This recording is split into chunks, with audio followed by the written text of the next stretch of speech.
Ladies and gentlemen, welcome back to Jaeger Auditing. This is I call it wrap-up, just a quick summary of some of the main points in auditing that have been covered. So just kind of a reminder of things you should be very familiar with then. Excuse me.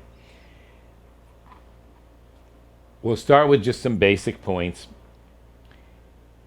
You're auditing financial statements, so keep that in mind. Your focus, as always, are the financial statements fairly presented according to the applicable financial reporting framework, usually GAAP.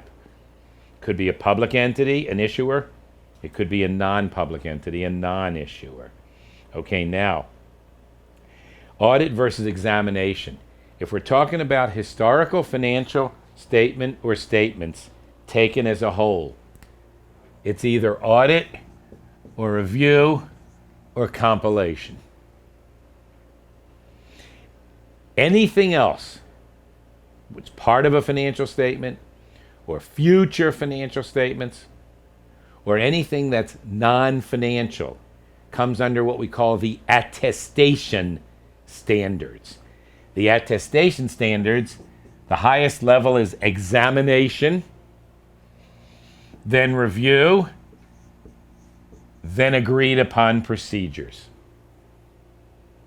And of course, we talked about all these, showed you sample reports and things like that, and when they're used, etc., etc. So be familiar with that and this distinction.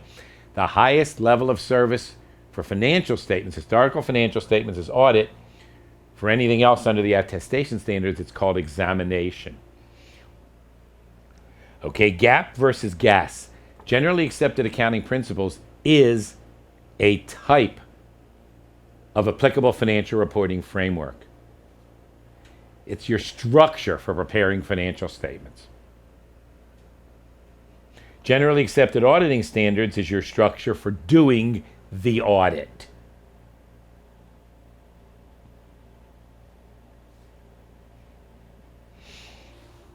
Now let's erase. Audit engagements. Audit engagements could involve financial statements, internal control, or compliance. Audit engagements, financial statements, internal control,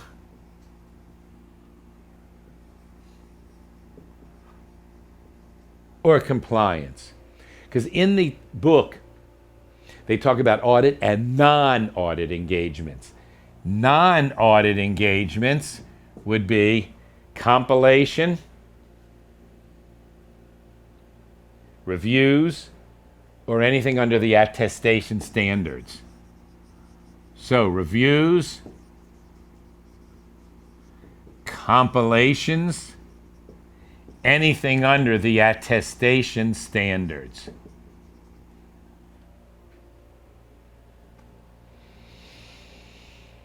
Now, generically, audits and reviews and compilations are referred to as attest engagements, but they're not under the attestation standards.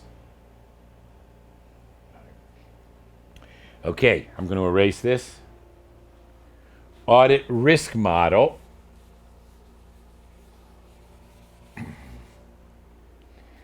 This is a very important point. You'll see questions on this, and it's a focal point for auditing. Inherent risk times control risk times detection risk. Understand the relationships. Inherent risk and control risk is called risk of material misstatement. Your goal is to make audit risk as low as possible. If risk of material misstatement is high, that means you're saying there's a high inherent risk, there's a high control risk, controls are not operating good, effectively, not operating well. You have to work, you the auditor have to work to make detection risk lower. And you do that by affecting the nature, timing, and extent of your substantive tests. Substantive tests are dollar amounts. If controls are good, if RMM is low, you can allow detection risk to go higher so you can cut down on your substantive tests. And again, that focal point is very important.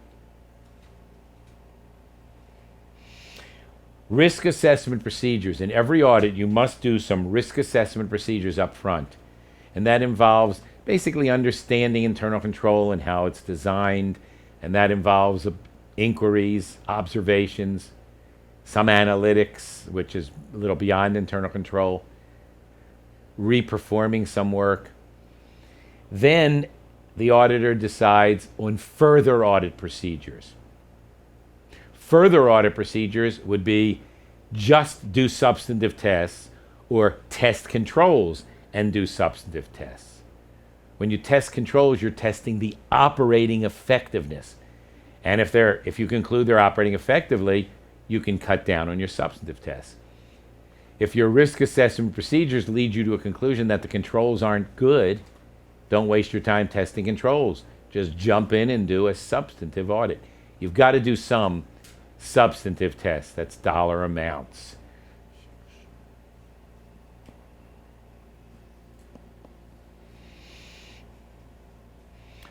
And again, keep straight the internal control versus the substantive test, because they love asking you questions about one thing and giving you choices about the other one.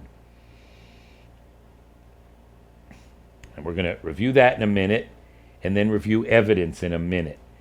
Let me just mention, be familiar. I mean, really know, and I hate to use the word memorize, but really you probably should. The standard audit report for an issuer and a non-issuer, because they do ask questions about that. Understand how you then revise the report to get to the other types of audit reports.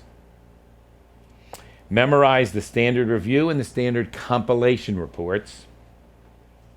And understand how you change it to get to the other types of reports.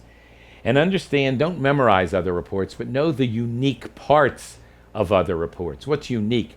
That's what becomes a good test question.